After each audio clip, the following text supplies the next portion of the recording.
Om Sadashiva Samarambam Shankaracharya Madhyamam Asmadhyacharya Paryantam Vande Guru Paramparam Ishwaro Guratmeti Murti Beda Vibhagne Vyomavda Vyapta Dehaya Dakshinamurchaye Namaha Sarva Vedanta Siddhanta Gocharan Tama Gocharam Govindam Paramananda Satguru Pranatosh Maham Om Shanti Shanti Shanti.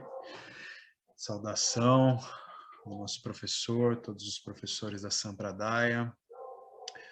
Que o conhecimento vedantino brilhe em nossas mentes, que todos estejam bem, em paz. Então, deixa eu posicionar aqui no texto. Ok. Bom, então, a gente está ainda no capítulo 13, esse capítulo que ele vai abordar aquilo que é muito essencial, né, a esse Aikyan, né, a esse conhecimento daquilo que é a nossa identidade comum com Ishvara. E a gente passou a parte, né, dessa autoinvestigação aqui chamada de Mahavakya Vichara, né, porque a gente faz essa autoinvestigação com base nessas afirmações supremas também, os Mahavakyas. E aí agora a gente está começando aqui o próximo tópico, que são as disciplinas preparatórias para a obtenção desse conhecimento. E aí, Swami Paramartananda começa dizendo assim, que Krishna dá muitos valores. Então aqui nós vamos começar a tratar daqueles valores universais na mente de um sábio, mas isso é um tópico que ele vai ser mais bem desdobrado no Gita, no capítulo 16, se eu não me engano. E literatura recomendada, né? Já falamos desse livro aqui algumas vezes no grupo, O Valor dos Valores, de Swami Dayananda, onde a gente vai ter, assim, todos esses valores expostos com uma explanação, assim, muito graciosa, muito precisa, pelo Swami Dayananda. E aqui a gente vai ter do Swami Paramartananda uma síntese aqui, né? A gente vai pegar alguns desses valores que são base para todos os outros, que se apresentam ali no capítulo 13. Então, são valores como Amanitvan, Adambitvan, Ahimsa, Kshanti, Arjavan, Akaryopasanam, Shalkan, Stairian, Atma Vinigraha. Ok? Aí, vamos olhar sobre esses valores, o que ele traz aqui. Então, eu vou pegar apenas alguns desses valores importantes. A primeira disciplina preparatória, né, que diz respeito a esses valores, devo diagnosticar o problema muito claramente. Que o problema... Devo diagnosticar o problema muito claramente, que o problema é a identificação errada de mim mesmo. Então, eu devo identificar que o problema é esse, né? O problema, fundamentalmente, é essa ignorância, essa percepção errônea que eu tenho sobre mim mesmo. Então, é como Swami Dayananda diz, belamente, lindamente, o problema é você, a solução é você. Meu equívoco sobre mim mesmo é o problema. Isso é viveka, né? Então, isso é um discernimento, um princípio aí para esse discernimento onde a gente começa a fazer essa distinção, né? Entre eu e toda a minha ignorância. Se eu não reconhecer esse problema, continuamos a tomar os remédios errados. Então, todo o nosso esforço, ele precisa ser nesse sentido de remover a ignorância. Não é um esforço para alcançar algo, algum conhecimento, como a gente faz para alcançar qualquer conhecimento objetivo, né? Conhecimento sobre nós mesmos é a realização daquilo que somos e envolve a erradicação da ignorância. A gente tenta atingir o limite adquirindo coisas limitadas. Então, estou tomando aqui que nessa frase o que se quer dizer, né, o limite daquilo que é o mínimo suficiente idealizado para nossa felicidade. E a gente faz isso buscando experiências, objetos, posses, né, tudo que é limitado nesse mundo. Então, antes eu era miserável com $1.000, agora eu sou miserável com $1 milhão, né? Então, partindo dessa ideia de atingir um limite, esse limite nunca chega. E aí ele coloca essa frase provocativa depois, que o mendigo é a pessoa mais rica.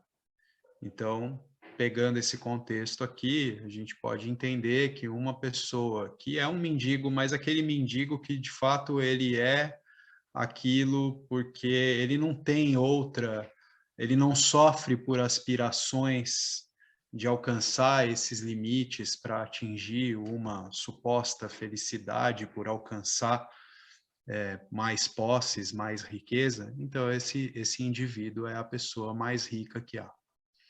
Ao mudar de emprego, ou de casa, ou mesmo de cônjuge, a pessoa está tentando superar essa limitação. Então, a pessoa faz todos esses movimentos na vida, né? Busca mais status, mais dinheiro, encerra o casamento, começa outro, porque entende que a partir da obtenção desses objetos mundanos, objetos, experiências, ela vai superar a sua limitação, o seu senso de limitação. Krishna diz que a autoignorância é o problema, então a solução é o autoconhecimento.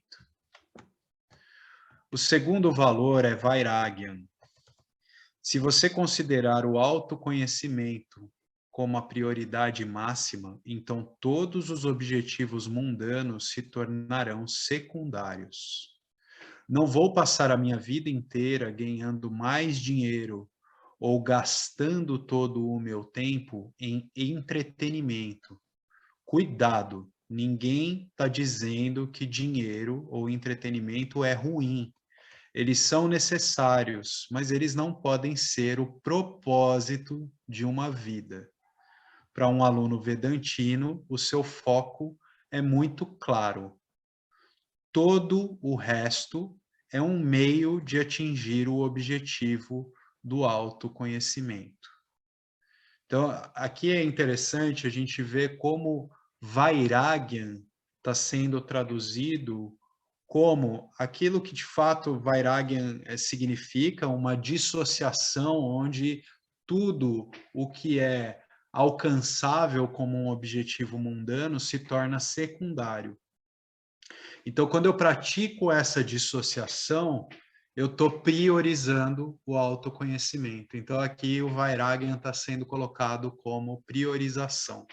Isso é priorização ou Vairagyan, ou seja, o meu objetivo principal é a autorrealização, é esse autoconhecimento firmemente estabelecido na minha mente, de tal modo que, seja quais forem as minhas circunstâncias de vida, eu estou pleno na ciência daquilo que eu sou realmente.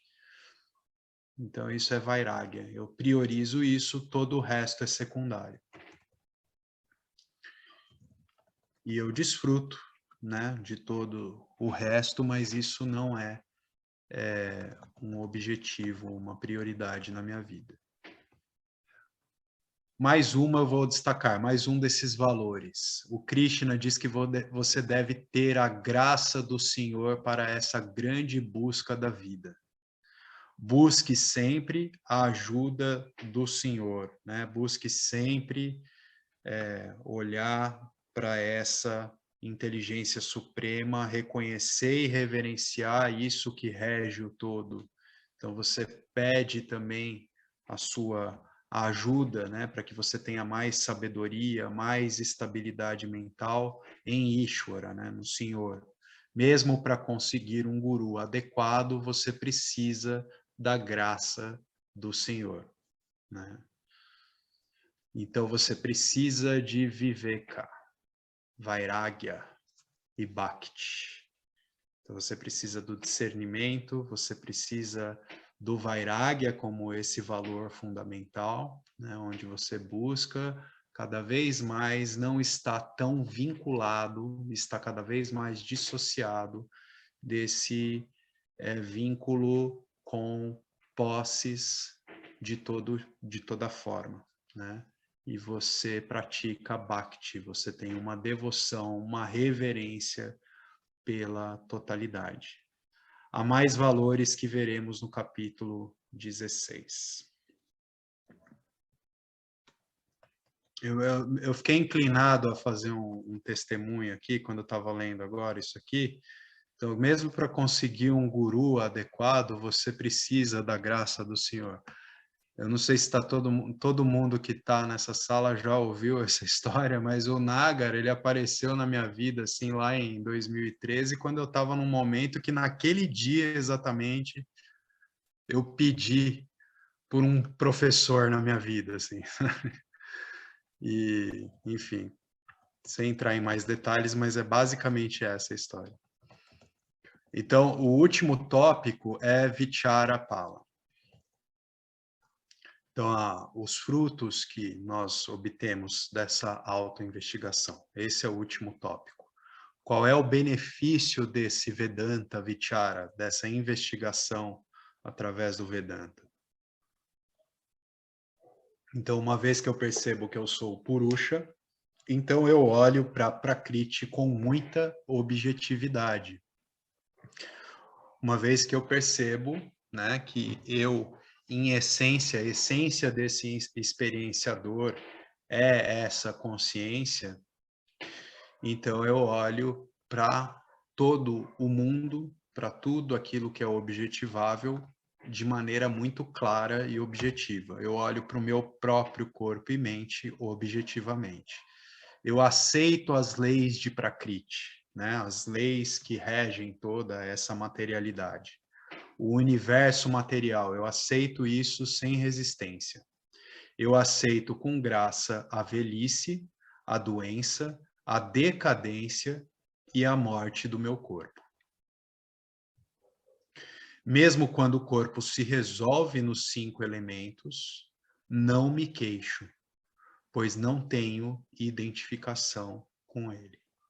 A maior vantagem é que eu uso Prakriti. Eu gosto do Prakriti sem nenhum problema. Então, esse desfrutar da experiência, essa relação com a Prakriti, ela é atualizada porque nessa visão objetiva e clara, toda a Prakriti, para mim, ela tem um valor meramente utilitário. O carro que me serve para eu ir daqui e ali, o dinheiro que me serve para que eu possa ter uma comida e o abrigo, o que for, pagar minhas contas, mas não é que esses bens, eles são os meus objetivos e cada vez mais desses bens, né, são um objetivo para minha felicidade, né? Então, a maior vantagem é que eu uso Prakriti e eu gosto do Prakriti sem nenhum problema, eu não tenho conflito com essa Prakriti e nem com a ausência de determinados aspectos dessa Prakriti. Então, eu dou esse exemplo de piscina. Aí, essa frase aqui, acho que na hora que foi ser colocada aqui, ficou com um errinho. Vocês podem riscar aí esse uma tristeza de, e aí a frase fica, é uma alegria ou tristeza? Então, a piscina. A piscina é uma alegria ou tristeza? Depende de quem entra. Ela é a fonte de alegria para quem sabe nadar. Se eu não souber nadar, pode se tornar o meu cemitério. Com esse conhecimento, eu entro no mundo. Então, tudo é um esporte que você pode desfrutar. Caso contrário, o mundo vai encher você de tristeza e miséria em todos os lugares. Como diz Krishna, Kshetra, aí é um verso. Esse é o último verso, eu vou colocar para a gente escutar. Então, o último verso desse capítulo maravilhoso do Gita, que é o capítulo 13. É o verso 35.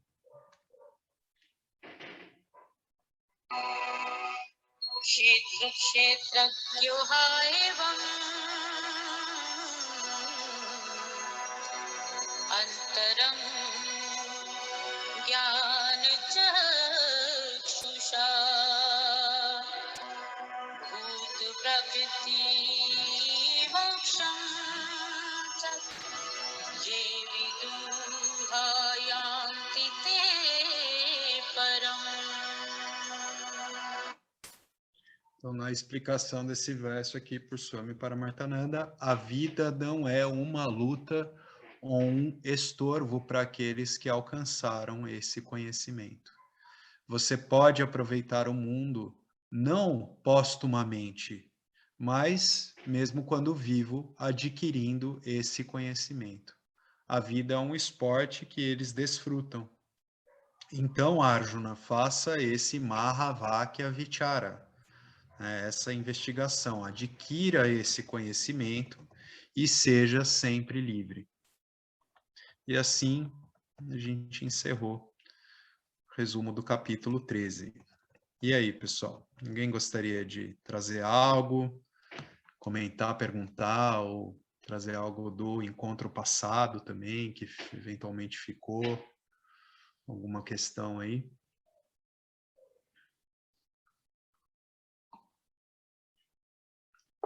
Então vamos lá para o capítulo 14. Gunatraya Vibhaga Yoga.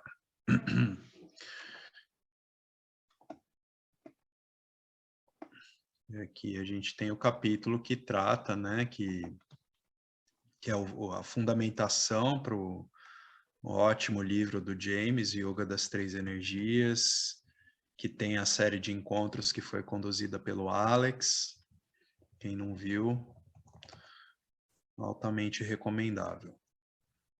Então, o 14º capítulo, ele também é principalmente Mahavakya Vichara. Ele principalmente trata dessa essência para esse fundamento, ele faz apontamentos muito essenciais para o autoconhecimento. A descoberta do Jivatma Paramatma Aikyam, né? Então, a descoberta do Jiva em sua essência como aquele que é o próprio Paramatma, né? O Jiva e Brahman são o mesmo, como é um aforismo do próprio Shankaracharya. Então, a descoberta do Jivatma Paramatma Aikyam é o assunto principal e as qualificações necessárias para adquirir esse conhecimento e o benefício dessa descoberta. Então, aqui também temos 3 tópicos: Jnana, Jnana Yogyata e Jnana Pala. Né? Então, a gente vai tratar do Jnana, desse conhecimento, aquele que é um aspirante a esse conhecimento, o Jnana Yogyata, e aquele que colhe os frutos desse conhecimento, o Jnana Pala. Mas Krishna aborda esse capítulo a partir de um ângulo diferente. Vimos no último capítulo que Deus é uma mistura do princípio consciência, Purusha e Prakriti, o princípio matéria inerte. Tanto o Purusha quanto o Prakriti são Anadi, aquilo que é sem início. Né? Então, tanto o Purusha quanto o Prakriti é sem início. Mas a partir disso, apenas aquilo que é a criação, ou seja, aquilo que é Prakriti, evolui. Né? Aquilo que é Purusha diz respeito àquilo que é Brahman, aquilo que é a própria existência em sua realidade como consciência livre de limitação. Então, essa realidade existencial, una, fundamenta, né, uma realidade aparente sobreposta a ela, e ela em si é sempre a mesma, né? Mas o Prakriti não, o Prakriti ele se desenvolve, ele evolui, ele se transforma. Portanto, podemos dizer que o mundo inteiro é um produto que nasce do Ishvara. Então, Ishvara é Karana e o mundo é Karyam. Então, Ishvara ele é a causa e o mundo é é aquilo que verte, né? É que Karyam não é o efeito, mas é aquilo que verte, aquilo que brota e aquilo que se desenvolve e se transforma a partir dessa causa.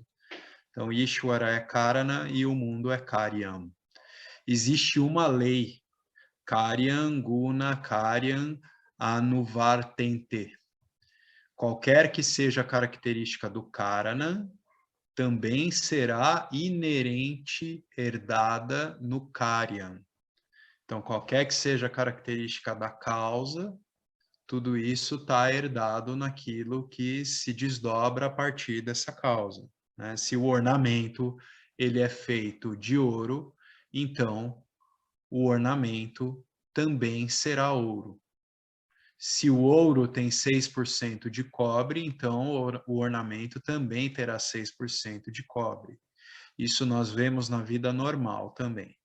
As qualidades dos pais serão herdadas pelas crianças, né? A gente vai ver isso pela genética, pela questão cultural, educação, enfim. Valores que são transmitidos. Então, se Deus é Karanan, então Jagat deve ter as características de Prakriti e as características de Purusha. Então, se Deus é a causa, então o mundo deve ter as características de Prakriti e as características de Purusha, né? Então, é uma mistura da matéria e consciência. Toda manifestação é assim. Como vimos no último capítulo, Purusha é consciência na forma de experienciador e Prakriti na forma de matéria. Então, vou fazer um adendo aqui nessa forma como foi colocado Purusha, que se a gente pegar a tradução raiz de Purusha, Purusha é aquilo que pode ser traduzido como a pessoa, mas é a pessoa que vai ser colocado não como o Jiva em sua materialidade. O que é a essência dessa pessoa? O que torna um indivíduo um experienciador? É o Purusha. Então, no último capítulo, a gente tem esse entendimento. Purusha é a consciência na forma de experienciador. Em outros momentos da leitura, a gente viu Purusha como aquilo que é, essa realidade nirguna, né? Então, aqui consciência na forma de um experienciador e a Prakriti é consciência na forma de matéria, né? Então, tudo aquilo que também de uma perspectiva de Jagat, né? O Jiva como testemunha uma pessoa, esse Prakriti vai dizer respeito àquilo que é a matéria, né? Não a pessoa em si, mas aquilo que compõe o corpo, a materialidade do corpo e toda a matéria. Então, Prakriti é consciência na forma de matéria. Tanto a matéria quanto a consciência estão presentes na criação. Nesse capítulo, vamos nos deter nas 3 características de Prakriti, e essas são chamadas de Guna Trayam: Sattva Guna, Rajoguna e Tamoguna. Como essas 3 gunas estão em Prakriti, elas também serão inerentes à criação. Então, mesmo os 5 elementos, eles têm essas 3 gunas. Sattva, a caixa, está lá, né? O aspecto satívico desse elemento fundamental que acomoda todos os outros, que é o espaço, está lá junto com Rajo, a caixa, e está lá Tamo Pradana, a caixa. está lá também. Então, o elemento espaço compondo esse corpo físico macrocósmico de Ishvara, ele é uma mistura também de Sattva, ele é muito mais Sattva, mas também é Rajas e também é Tamas. E da mesma forma, os outros 4 elementos que o espaço vai acomodar, ele vai ter essa composição das 3 gunas, né? Então é assim para Vayu, né, o ar, o Jala, que é água, Agni, fogo e Prithvi, a terra. Por toda parte, as 3 gunas são inerentes. O corpo, que é produto de Prakriti, tem também essas 3 gunas. Até a mente, sendo um produto de Prakriti, tem 3 gunas. Portanto, o mundo é Trigunatmakam. O corpo é Trigunatmakam. A mente é Trigunatmakam. Então, tudo composto por essas 3 gunas, Sattva, Rajas e Tamas. Toda experiência é Trigunatmakam. Trigunatmakam. Acho que é assim que se fala isso. Então, toda experiência é uma composição das 3 energias, exceto o experimentador, que é, essencialmente, né? Ele é Agunatmakam. Ele é aquilo que precede essas 3 energias. As escrituras apontam que essas 3 gunas em Prakriti são responsáveis pela nossa escravidão, nosso samsara. Antes de eu avançar, alguém quer colocar alguma coisa? Então vamos lá. Como elas são responsáveis pelo nosso sofrimento, temos que estudá-las cuidadosamente e saber como lidar com elas. Assim como quando há uma doença, né, os cientistas, né, que vão investigar isso, virologistas e tal, tentam isolar as bactérias ou vírus como o HIV. Eles fazem cada vez mais pesquisas e podem desenvolver uma vacina. Curiosamente, a palavra guna tem outro significado. Antes de eu avançar a leitura dessa parte, então, né, aqui nessa analogia do infectologista, do virologista que vai lá isolar um vírus, a gente também tem que empreender essa tarefa de buscar essa discriminação daquilo que eu sou e, inclusive, né, a influência na minha mente é uma composição dessas 3 energias e como isso afeta o meu discernimento, é o trabalho que eu tenho que fazer, né, de constante discriminação para que o meu discernimento, o meu viveka, ele seja cada vez mais límpido, claro. Então eu preciso fazer esse discernimento adequado entre eu e as 3 energias. Eles fazem cada vez mais pesquisas. Isso eu já li. Então, cuidadosamente, a palavra guna tem outro significado. É uma corda ou um fio. São como 3 cordas. Corda de ferro, corda de prata, corda de ferro seria tamoguna, corda de prata seria rajoguna e corda de ouro, satvaguna. Este 14º capítulo é dedicado principalmente à análise da Traya Gunas, né, dessas 3 energias. Podemos dividir esse capítulo em 3 tópicos.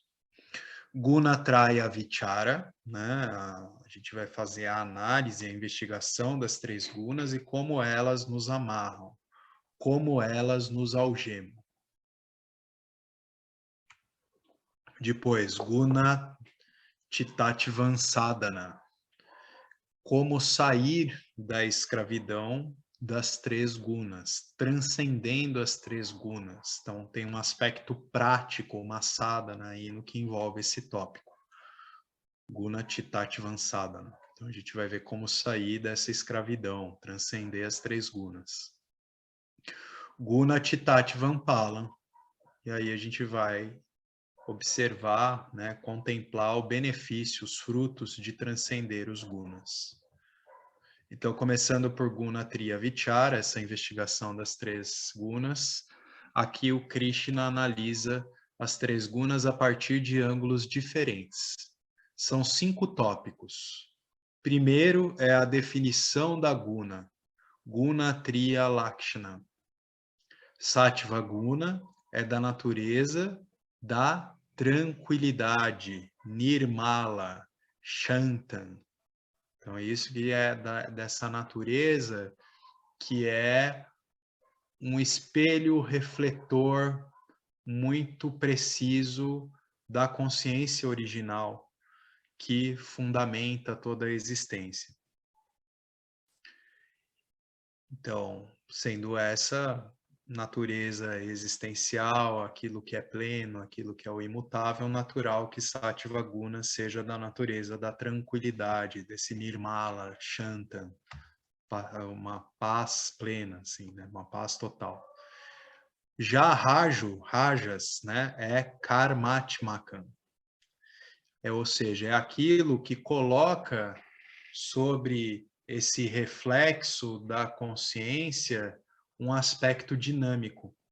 É aquilo que impõe transformação, dinamismo, atividade, ação.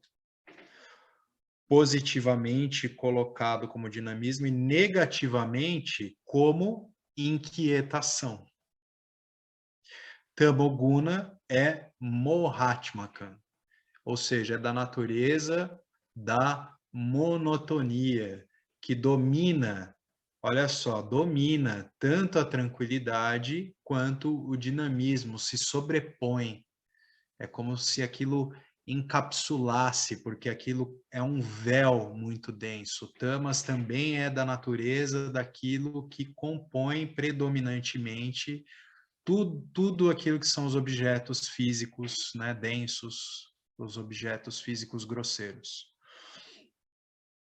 Então, positivamente é colocado... Ah, não, o tamo não tem o positivamente, né? Então, é da natureza da monotonia. Domina tanto a tranquilidade quanto o dinamismo.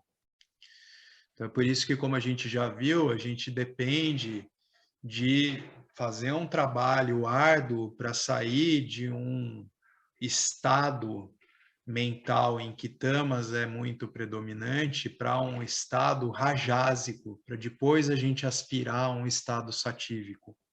A gente precisa impor um dinamismo sobre essa energia densa que mantém a gente numa apatia total, deprimidos, para que a gente fique mais rajásico, mais dinâmico, e a partir dessa energia dinâmica, né, então é como se eu fosse desencapsulando esses véus, né, esse véu denso e depois esse véu que me deixa com a mente inquieta, para depois eu aspirar uma qualidade mental mais satívica, né, onde a minha percepção do mundo é mais clara e eu tenho mais tranquilidade e serenidade. Então, o Tamoguna é Mohatmakan, da natureza da monotonia, que domina tanto a tranquilidade quanto o dinamismo, é o oposto dos outros dois. É embotamento, é inércia. Encontramos essas qualidades, tranquilidade, dinamismo e embotamento na criação. Então, a criação, ela tem essas qualidades, ela tem essa natureza daquilo que é um espelho refletor que ilumina e revela toda essa maravilhosa criação, e que quando a gente está nessa composição mental que é predominantemente satívica, a gente contempla e tem uma percepção muito clara de tudo, mas a gente também tem essa natureza que é dinâmica, que impõe ação, e também existe essa qualidade, que é a mesma qualidade que predomina na matéria física grosseira e que na nossa qualidade mental traz embotamento. Então, o próximo tópico é Bandhana Prakaraha. Então, é aqui que a gente vai ver no Bandhana Prakaraha. Como é que cada guna vincula uma pessoa. Como é que a gente fica vinculado e aprisionado a partir dessas três energias. Qual é o modo de vinculação? Esse verso que está aqui, pelo que eu vi, ele é o verso 9 do capítulo 14. Eu vou colocar aqui para a gente tocar.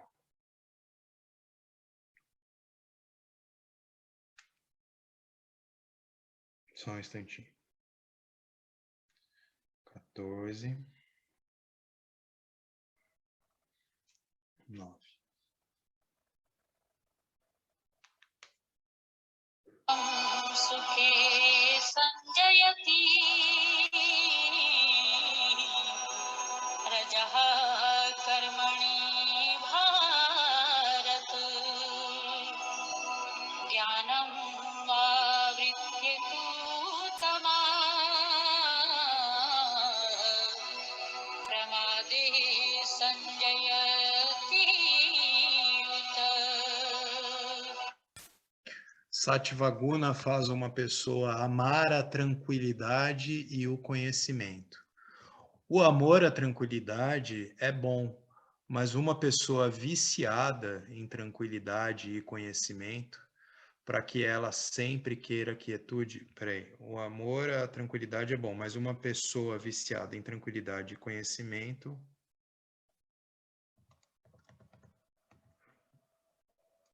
faz com que ela sempre queira, tá?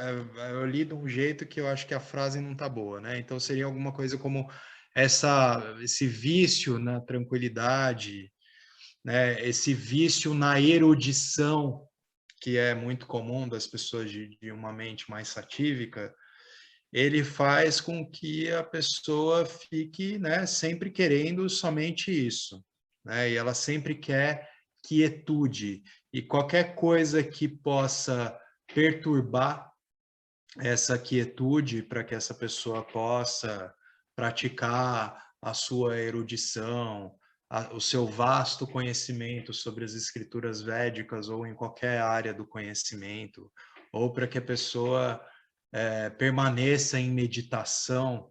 Então, a pessoa está atada a esses estados, ela vai inevitavelmente se frustrar quando aquilo que é a totalidade de Ishvara impor alguma situação em que pede a ação daquela pessoa, né? E que interrompe aquela pessoa, que um barulho abrupto ali no ambiente que vá perturbar a paz que essa pessoa busca como um estado, sempre como um estado, né? E não como um conhecimento.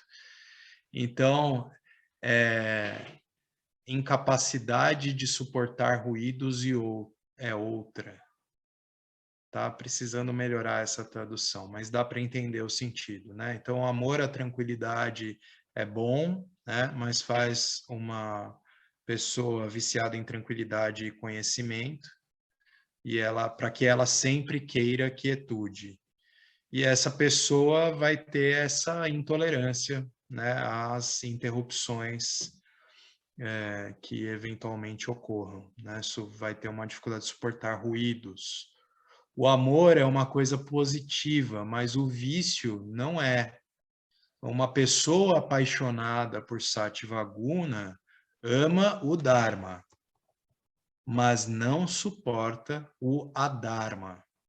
Essa pessoa torna-se um cínico lendo o jornal, né? Então é aquela pessoa que assim imbuída de uma moralidade assim que faz com que ela seja intolerante mesmo com os contrastes que existem no mundo, né? Ela vai estar sempre ali vendo as notícias como quem está em cima do pedestal, né? Ah, o mundo está todo errado, todo torto, como que pode ser assim? Mas ela não vai fazer nada para também mudar as coisas, né? Então ela não vai fazer nada e sua bondade se torna escravidão. Por que sua bondade? Porque é aquele samaritano do sofá, né? Porque ele é um erudito, ele é aquela pessoa que quer a paz, que ele tem um conhecimento profundo sobre o que representa essa paz para ele experiencialmente, mas ele é essa pessoa que é um samaritano que não está no mundo ali arregaçando as mangas para mudar alguma coisa que incomode a sua percepção do mundo, né? Então, está no mundo também muito dotado dessa moralidade exacerbada, sempre, né, fazendo juízo disso. É por isso que Krishna diz que para ser libertado você deve ir além da bondade também. Se o mal é uma escravidão, a bondade também é outro tipo de escravidão, né? Então, essa ideia de você ser um samaritano, sempre você pode estar atado a isso, né? Uma pessoa satívica é amarrada por sua própria moralidade. Ok? E aí, pessoal? Algum tópico, algum ponto aqui dessa parte que a gente leu que alguém queira tratar de alguma maneira isso? Então vamos para Rajas. A escravidão de Rajoguna é a que leva uma pessoa a várias atividades, aquela pessoa inquieta, né? Faz com que uma pessoa seja viciada em trabalho e não pode sentar-se em um lugar tranquilo por alguns momentos.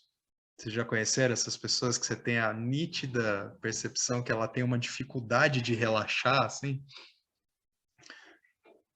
Eu já vi muito isso. Eu me lembro de uma pessoa que é bem conhecida, prefiro não falar o nome, porque eu fui trabalhar numa fazenda dessa pessoa. É um bilionário brasileiro.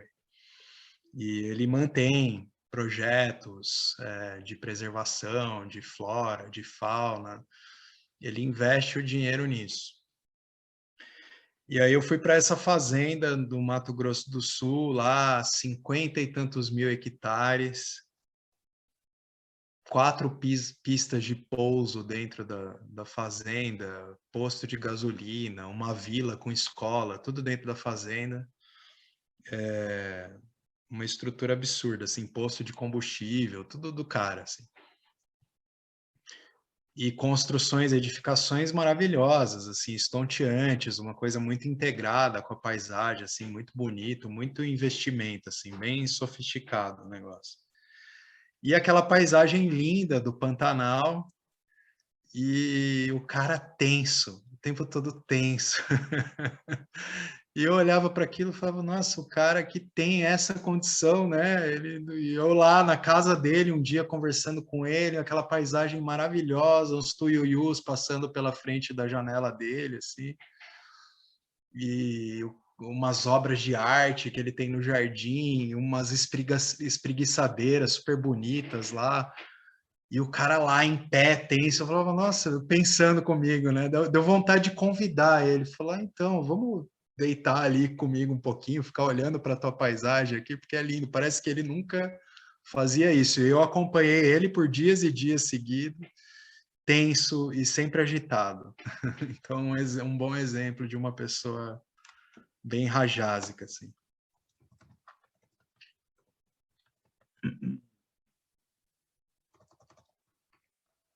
Então, para uma pessoa assim, as aulas do Gita são impossíveis.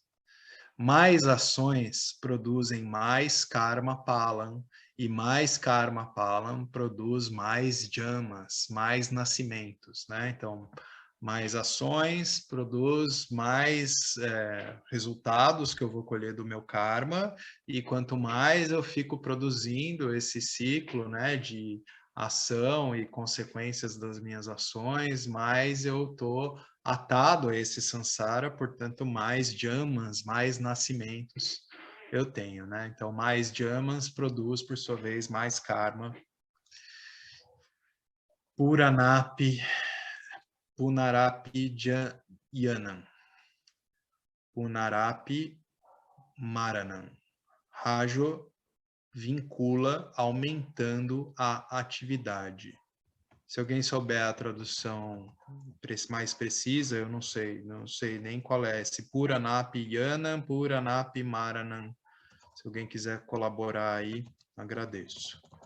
Dá um Google aí rapidinho. Então, Rajas vincula, né? Traz esse aprisionamento no dinamismo, na inquietação. Então, é o Rajas que é aquela corrente de prata.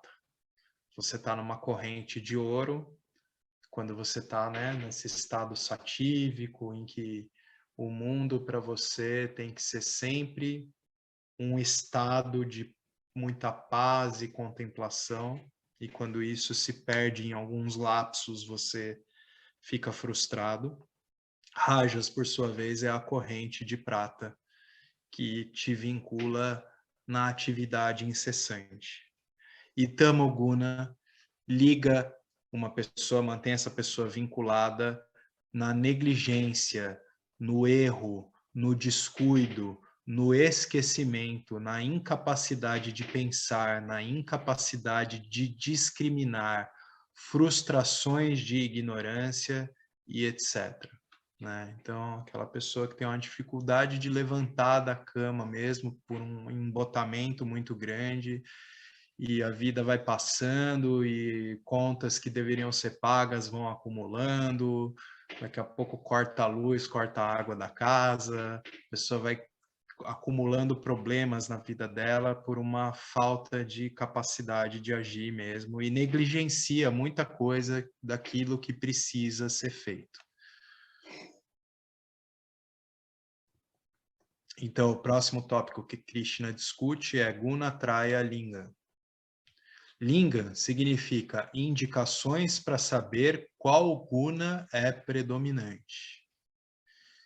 As gunas não são pratyakshan, não são visíveis no rosto de uma pessoa, mas temos que inferir a partir dos traços de uma pessoa. Para inferir, você precisa de alguns dados, como fumaça, para inferir que há fogo, né? Então, você não precisa estar vendo fogo, você vê fumaça saindo de trás de um muro, por inferência você entende que ali está pegando fogo. Então, pelos traços de uma pessoa, por inferência, você pode entender qual é a guna predominante para aquela pessoa. Quando o sattva é predominante, Krishna diz que se vê conhecimento e mais poder de compreensão. Uma mente tranquila é uma mente receptiva, e uma mente receptiva é uma mente cognitiva, e uma mente cognitiva, uma cognição também, né, apurada, eficaz, né, nesse sentido. Uma mente cognitiva aprende rápido. Ele escuta e aprende. Apreende. Ela lê e aprende. Quando o Rajoguna é predominante, há Karma Vritti. Deixa eu só ver que acho que apareceu alguma coisa no chat, né? A Roberta deu uma força aqui com o Punarapiyanam, Punarapimaranam, são ciclos de morte e renascimento. Muito obrigado, Roberta.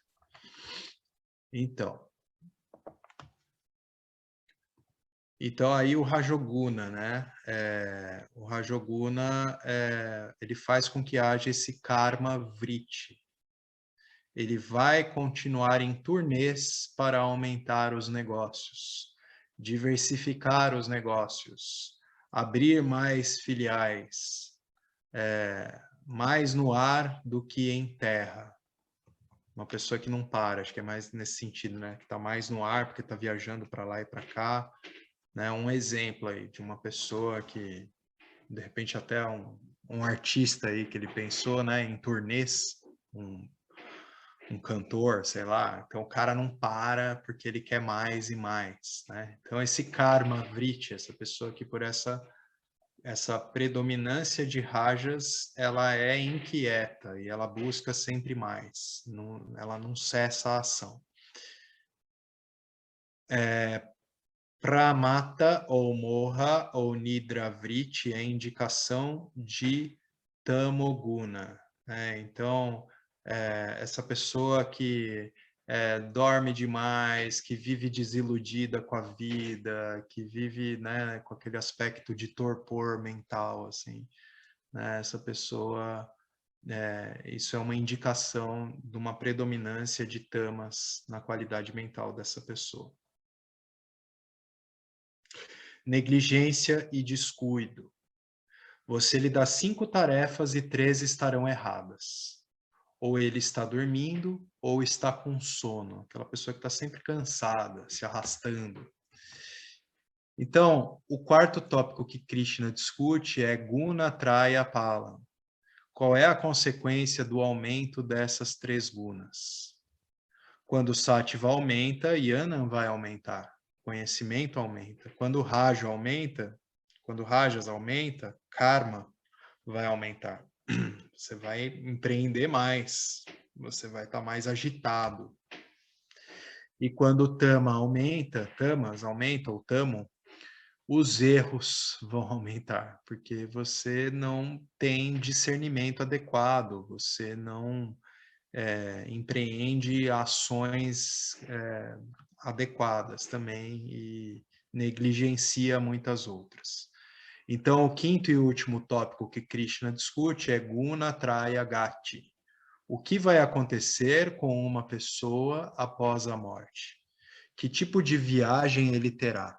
Gati significa viagem após a morte. Quando uma pessoa com Sattva Pradana Guna morrer, ele irá para locas mais altas. Quando uma pessoa com predomínio de Tamoguna morrer, ele irá para loucas mais baixas, para essas dimensões, né? E uma pessoa com Rajoguna não irá nem para cima, nem para baixo, mas estará no Manushya Loka.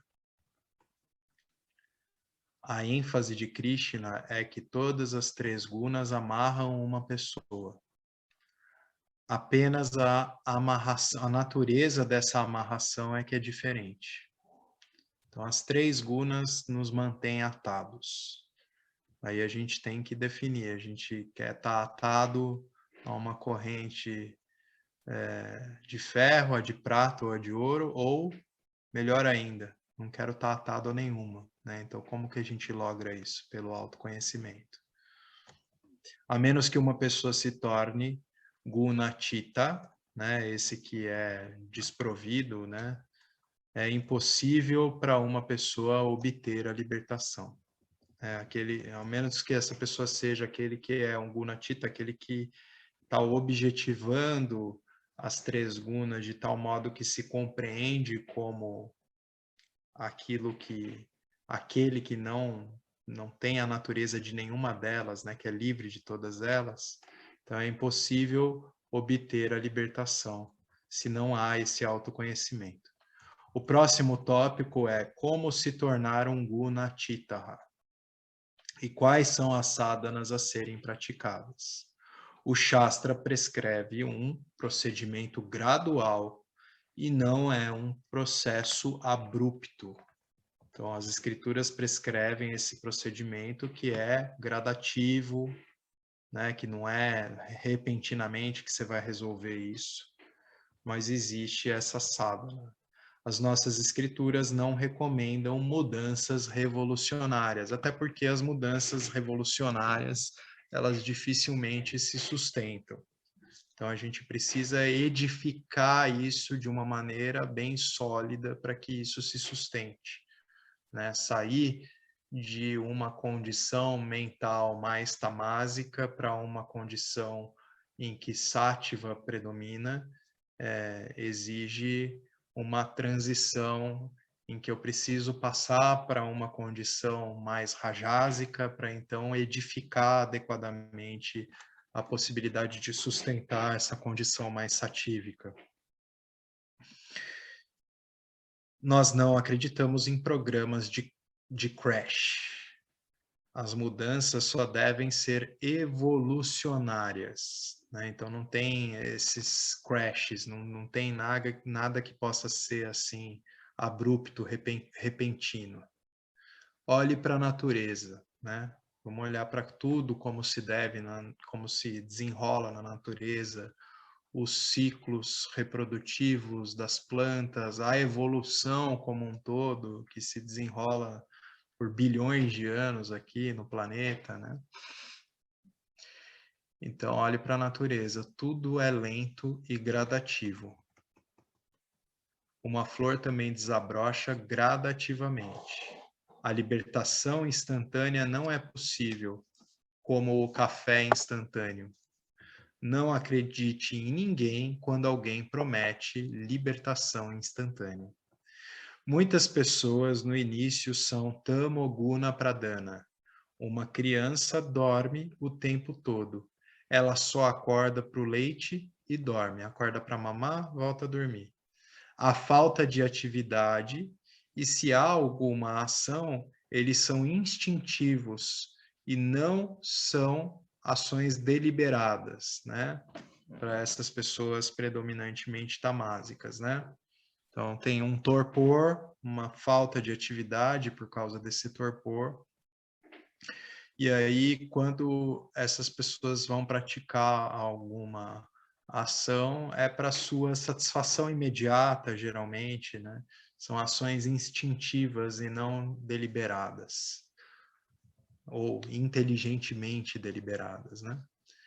O indivíduo Tamoguna Pradhana é Prakruta Purusha, ou homem-animal. Ele está num estado em que dificilmente as coisas são processadas ao nível do intelecto, né? Então, ele é um mero aparelho ali de ação e reação aos estímulos do meio. Ele é um indivíduo indomado, selvagem, indecente, inculto. É aquele famoso homem talhado a machado, né? O cara é bruto. Então, assim, os Shastras dizem que uma pessoa inativa deve primeiro ser transformada em pessoa egoisticamente ativa. Todas as nossas propagandas têm o objetivo de incentivar a compra. Os Vedas prescrevem muitos kamya karmas. A pessoa tamoguna é chamada de guna shudra. E os Vedas querem convertê-lo em guna vaishya, né? Então, é melhor que você passe a ser esse que vai se tornar um consumista, no sentido de você buscar atividade para obter aquilo que você deseja, mesmo que seja para os seus desejos mais egóicos. Então, para você sair dessa condição predominantemente tamásica, por uma questão de como se dá, é assim que é a lei, porque, como a gente viu, Tama predomina sobre Rajas, que predomina sobre Sattva. Então, para você sair dessa condição tamásica, você precisa passar para uma condição rajásica. Então, é melhor que você passe a ser esse indivíduo que vai praticar os kamya karmas, né? Que vai agir no mundo simplesmente para obter aquilo que você quer, porque você quer, mas você está agindo, né? Aquilo que é teu desejo egóico e não importa o resto, não importa se esse desejo é benéfico para mim ou não, mas eu ajo para que eu obtenha aquilo. Então, quando eu vou me tornando uma pessoa cada vez mais ativa, é que eu tenho aspirações cada vez melhores, cada vez mais em direção daquilo que é mais adequado, né? Então, eu vou adquirindo também na minha jornada ativa a percepção de que agir por determinados desejos egóicos me fizeram muitas vezes ficar em certas enrascadas e eu preciso agora agir de uma maneira mais adequada. Então, é uma escada mesmo, é um escalonamento para que você tenha uma conduta, né, cada vez mais adequada. Então, os Vedas vão recomendar que você se converta, você que é muito tamásico, que você se converta em Guna Vaishya. Eu mereci e quero possuí-lo, né?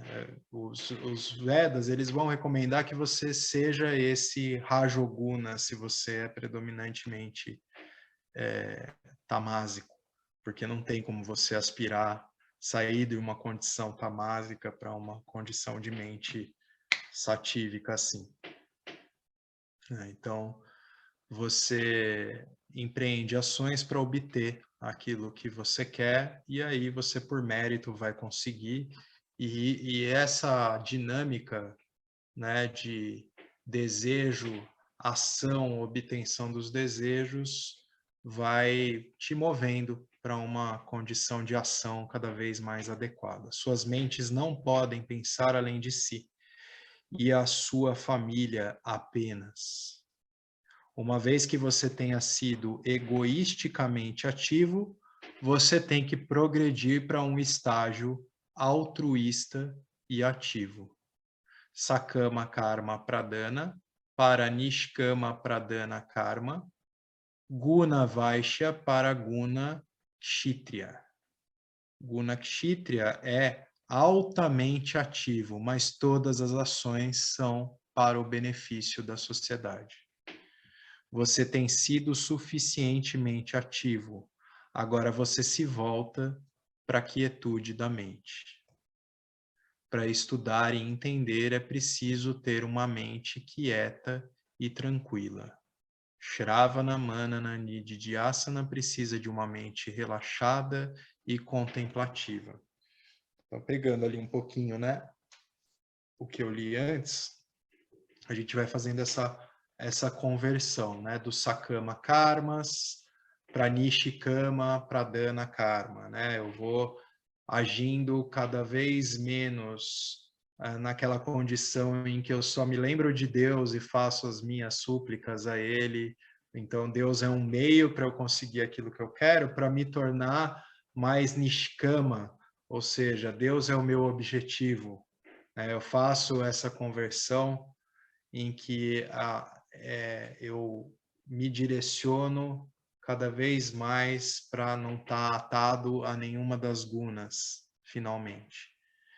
Mas aí eu chego nessa condição, nesse escalonamento do guna kshitriya, que é aquele indivíduo que é altamente ativo, mas ele está agindo pelo bem sempre, né? Ele está agindo pelo benefício de toda a sociedade.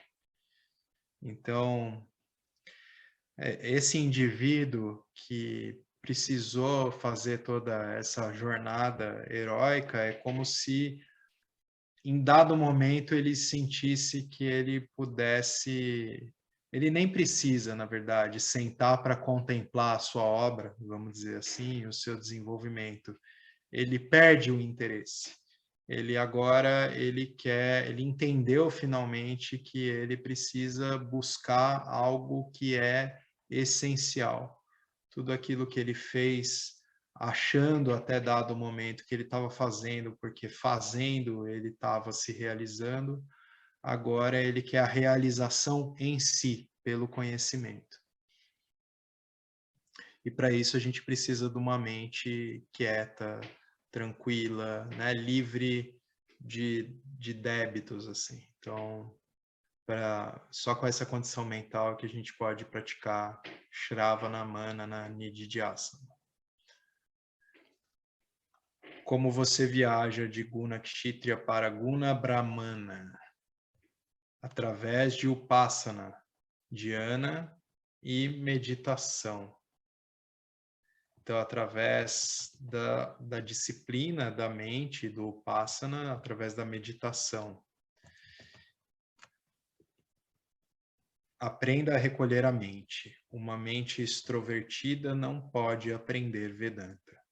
Um guna brahmana é um indivíduo sattva pradana. Então, esse indivíduo que, embora ele ainda não tenha logrado esse conhecimento, não tenha essa autorrealização estabelecida, ele alcançou essa condição de mente serena, altamente contemplativa. Ele é predominantemente satívico. Da inatividade à atividade egoísta, da abnegação à contemplação. Então a gente vai escalonando assim. Essa é a jornada. Guna Shudra para Guna Vaishya para Guna Kshitriya para Guna Brahmana. Se uma pessoa passa pelos 4 primeiros estágios de Bhakti discutidos no capítulo 12, ela se torna apta para a atividade de contemplação Sattva Pradana. Ao nascer, ele pode ser uma Chandala também. Mas não importa. Qualquer pessoa pode se tornar Guna Brahmana, através de esforços. Roberta, você consegue ver para a gente o que é o Chandala? Então vamos lá. Qualquer pessoa pode se tornar Guna Brahmana através de esforços, né? Especificamente através desse esforço, né?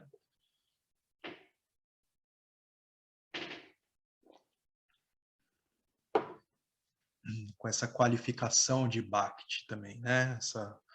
Essa reverência onde eu olho para tudo como essa inteligência suprema, onde eu acomodo tudo em mim com cada vez mais aceitação. Ele pode ser um Nandanar, ou Dharma Vyada, ou Kanapa Nayanar, mas por Guna havia Guna Brahmana.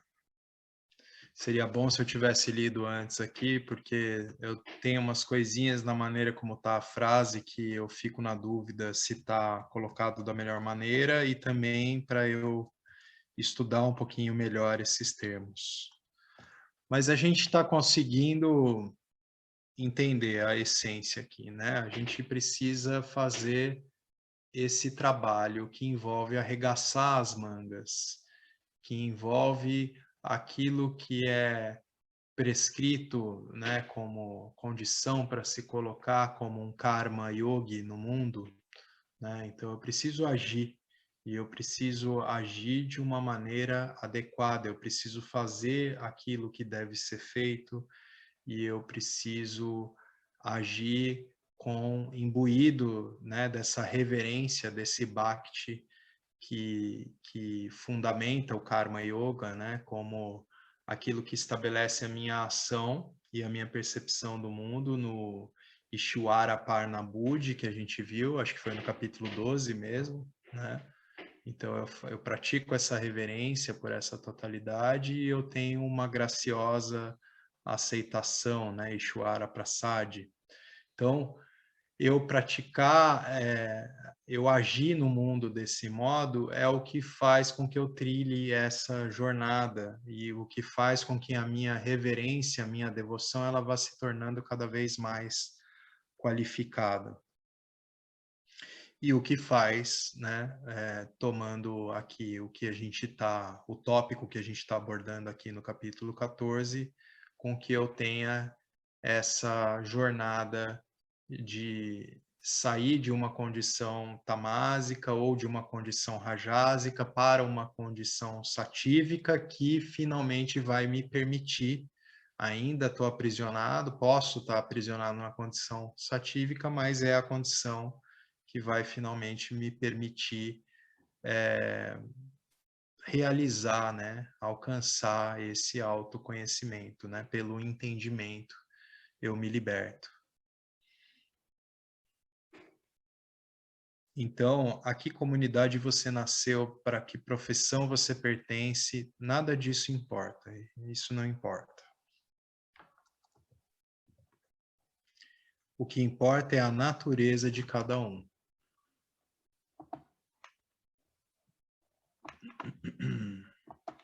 Somente esse Guna Brahmana está pronto para se tornar Gunatita, né? Esse que é livre dos gunas, que se compreende, que atualizou o seu senso de identidade, como aquele que jamais é, se entende que jamais é afetado, né, por essa oscilação de predominâncias energéticas, né? Um Guna Shudra, Vaishya, Kshitriya nunca pode se tornar Guna Chitta. Somente um Guna Brahmana pode se tornar Guna Chitta. Então, somente o Guna Brahmana, que é justamente esse indivíduo com uma condição de mente predominantemente satívica. Apareceu alguma coisa? Chandala é uma casta baixa no sistema de castas da Índia, um intocável. Ah, tá. Então, deixa eu voltar no contexto da frase que me fez entender isso. Então, se uma pessoa passa pelos 4 primeiros estágios de Bhakti, discutidos no capítulo 12, ela se torna apta para a atividade de contemplação, Sattva Pradhana. Ao nascer, ele pode ser uma Chandala também, mas não importa. Ou seja, mesmo se esse indivíduo nascer nessa condição de ser daquela casta mais baixa, né, que vai experienciar o que para qualquer outro indivíduo seria o mais profundo sofrimento, as agruras daquela condição social, daquela condição de casta social, nesse sistema de castas, isso não importa para esse indivíduo, ele é livre, né, em si, pelo autoconhecimento.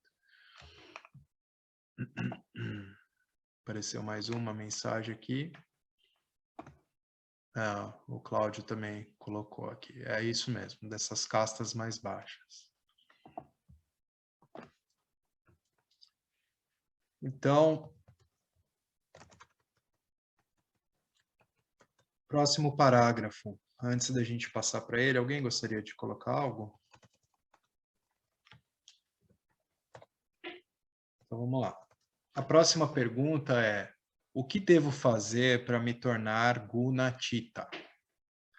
Como eu posso transcender as gunas? É a mesma pergunta. Saguna nunca pode se tornar Nirguna, né? Aquilo que é a realidade da manifestação, com todos os seus atributos, não se torna Nirguna, assim como Nirguna nunca se tornou Sarguna, né? Então, o Jiva, que é essa mistura de matéria, de Prakriti e Purusha, né? De matéria e consciência, então ele precisa realizar qual é a sua natureza sempre presente, né? Então ele realiza isso pelo entendimento, pelo autoconhecimento. Então, só para fazer uma observação em cima dessa colocação, que o Saguna nunca pode se tornar Nirguna. Saguna modificado se tornará um Saguna diferente. Saguna está sempre se modificando. Prakriti está sempre se modificando. Tudo aquilo que está em Mitya está em constante modificação. Saguna está sob a categoria de Prakriti. Consciência está sob a categoria de Purusha. A matéria nunca pode se tornar consciência e a consciência nunca pode se tornar matéria. O tempo não pode nunca se tornar intemporal, acho que seria melhor atemporal. Então, o tempo não pode nunca se tornar atemporal. O finito nunca pode se tornar infinito. Portanto, Saguna nunca pode se tornar Nirguna. Não há um corredor que ligue esses dois. Então, o que eu devo fazer? Só há uma maneira. Aí temos um verso aqui. Eu não consultei antes qual verso é esse. Se vocês quiserem jogar para mim no Google, a gente escuta aqui. Então, o significado que está aqui é: este é o Mahavakya desse capítulo. Yana é o único método de se tornar Gunatita. Através desses versos, chegamos a saber que o tema principal do Bhagavad Gita é apenas Yana. Somente através de Yana, uma pessoa obtém a libertação. Será que isso significa que Karma Yoga e Upasana Yoga são inúteis? Não são inúteis porque não podem dar libertação, mas preparam uma pessoa para vir ao Yana, né? Então, não é porque há esta real afirmação de que somente pelo autoconhecimento somos livres, de que somente por esse conhecimento o indivíduo é liberto, que eu estou dizendo que Karma Yoga, que Upasana Yoga é inútil. É aquela analogia que o Swamiji fez de um indivíduo que quer fazer faculdade sem ter feito o ensino fundamental. Então, eu preciso de uma condição mínima suficiente aí de qualificação mental para que eu possa ter Shravana, Mana, Nididhyasana até estabelecer esse conhecimento. Ok? Então, vamos ver o que apareceu no chat aqui. É o 19. Obrigado, Roberto. Eu vou colocar para a gente escutar.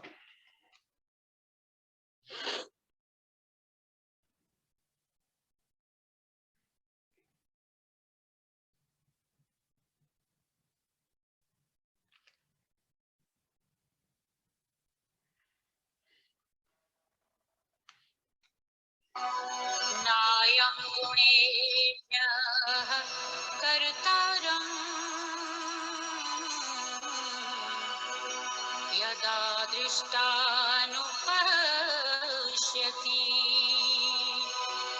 गुणेभ्यः च परं वेत्ति मद्भावं सः अधिगच्छति. Ok. E aí a gente já leu, né?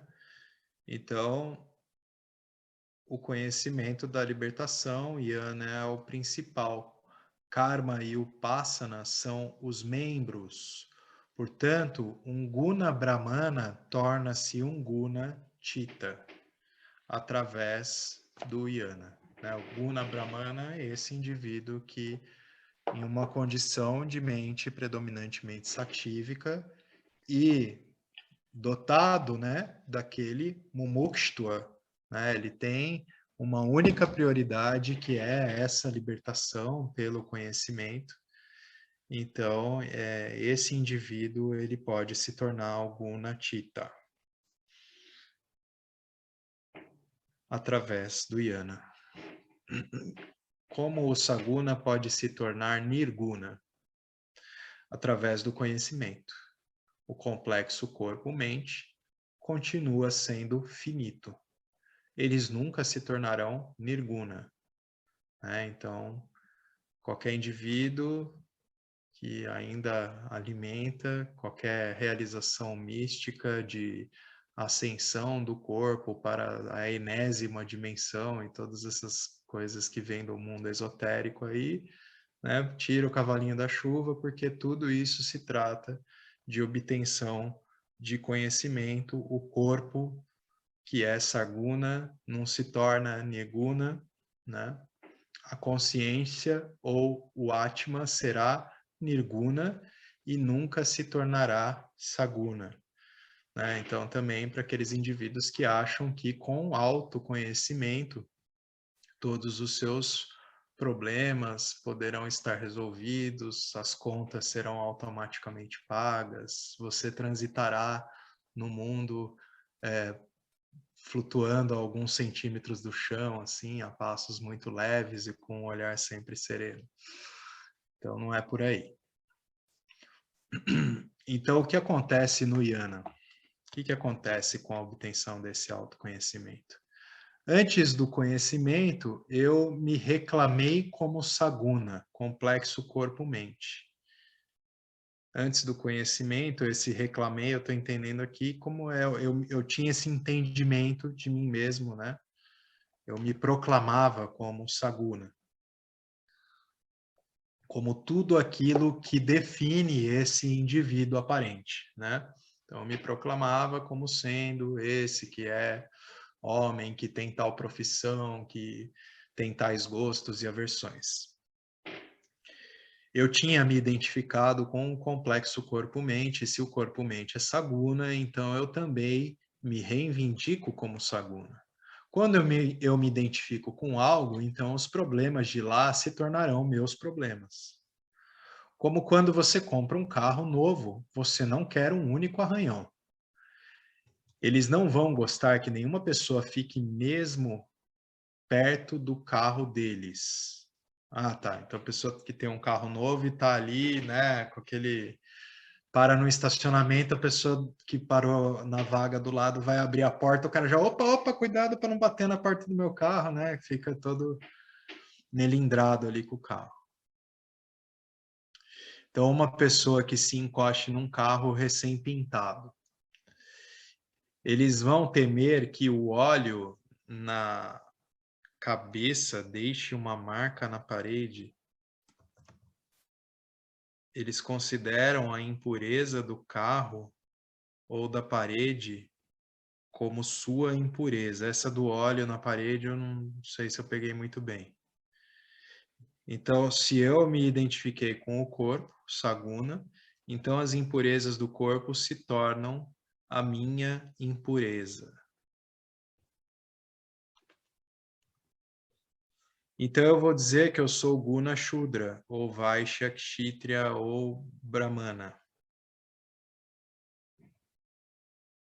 Mesmo o Abhinaman, identificação com o corpo, Brahmana, é uma algema, um impedimento. Alguém nem vai cantar o mantra Gayatri corretamente, mas vai ter orgulho de estar em Brahmana. Então ele está se referindo aqui a essas pessoas que alcançam esses estados de uma condição mental, um estado, que como todo estado, ele tem a sua limitação por ser um estado, é uma condição temporal, né? Então, esses indivíduos que alcançam esses estados como dos samadhis, né? Então, ele vai estar ali se identificado, né, com esse corpo brahmana, e isso é uma algema também, é um impedimento.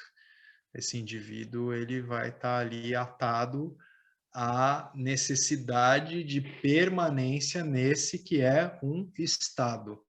Então, a gente nunca vai se resolver por alcançando um determinado estado, né? Porque todos os estados são transitórios. A gente só se resolve por aquilo que se estabelece como um conhecimento a respeito de mim mesmo, como uma atualização de identidade mesmo que se estabelece.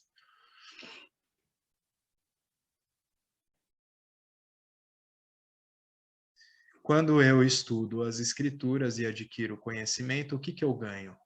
Eu me dissocio do Shariram, desse que é o corpo, eu me dissocio do Shariram e aprendo a olhar o corpo como objeto de conhecimento. A mente como objeto de conhecimento. Não sou o Saguna Shariram, mas sou a consciência que testemunha, né? Todos os shariras, né?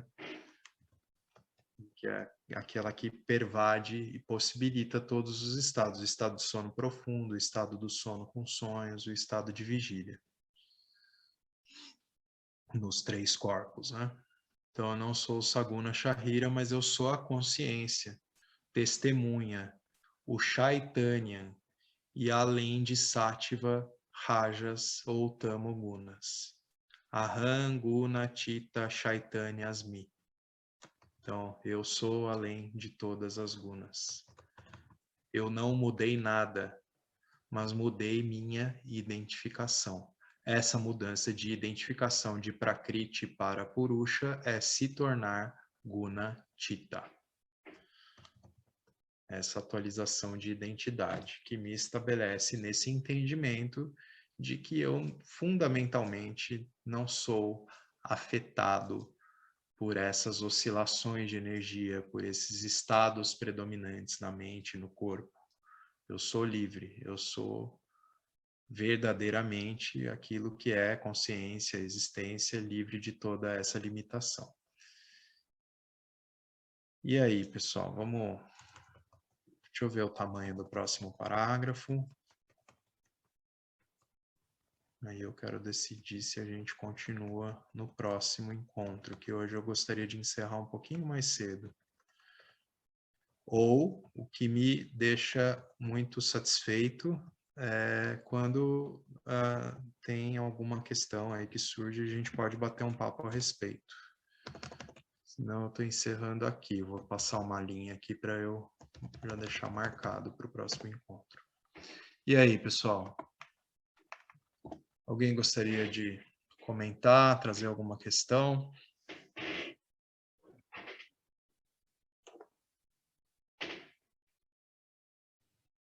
Ô, Fábio, só para fazer um comentário, o negócio do óleo na cabeça é que eles hidratam o cabelo com óleo. E aí, no texto está falando da parede que está pintada, a pessoa está com óleo na cabeça, vai lá e suja a parede. Ah, tá. É isso, que na Índia eles usam óleo para hidratar o cabelo, é isso. Eu fiquei pensando, mas que negócio, óleo, parede. É isso, eu li de novo, aí veio isso, tá? Só para tirar a tua dúvida, que você fez aquele comentário, né? Deve ser mesmo. Entendi. Legal, obrigado, Roberto. E aí, pessoal? Vamos encerrar então?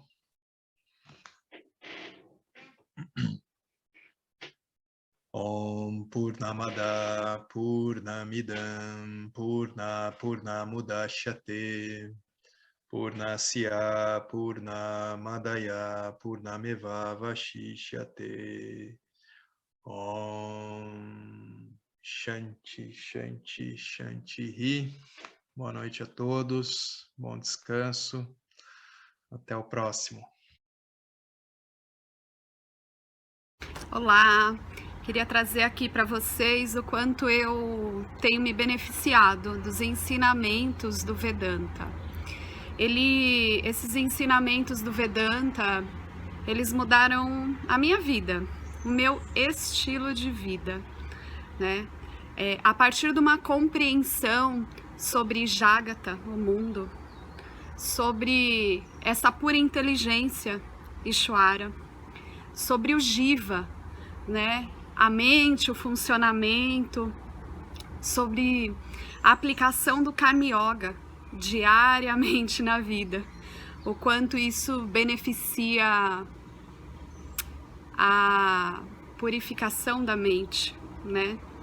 Para poder daí acessar aquilo que é mais valioso. Aliás, eu diria sem valor estimável, inestimável, né? Uma riqueza profunda, que é a compreensão sobre os ensinamentos de Satya, a consciência, a existência ilimitada que sou. Bom, eu sou uma aluna de Vedanta, desse grupo Vedanta Brasil, que iniciei a jornada, estou no começo da jornada, mas essa jornada seria impossível sem o apoio diário de um professor qualificado, o professor Arlindo Nagar, nosso professor, que dedica a sua vida, que dedica as batidas do seu coração exclusivamente para o ensino do Vedanta. Ele gosta de usar a frase o coração que se doa recebe. Então ele é esse coração que doa. E aí a minha pergunta e o meu convite é: e você?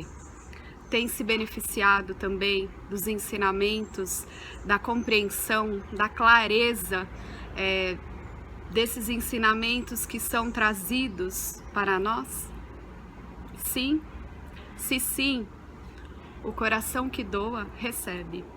Então o convite é: se você se beneficia, você pode também fazer uma doação.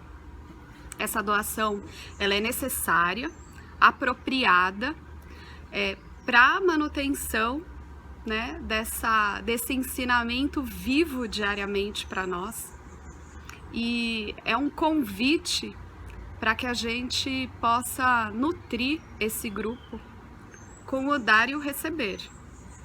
E se você se beneficia, tenho certeza, qualquer valor mensal é suficiente. É o valor que o seu coração sentir, mas é um valor apropriado. Bom, meu recado é esse. Eu agradeço imensamente e não tenho palavras para dizer o que é o Vedanta na minha vida. Só dizer gratidão. Gratidão, Ishwara, gratidão, professor, gratidão a Sampradaya, gratidão. Obrigada.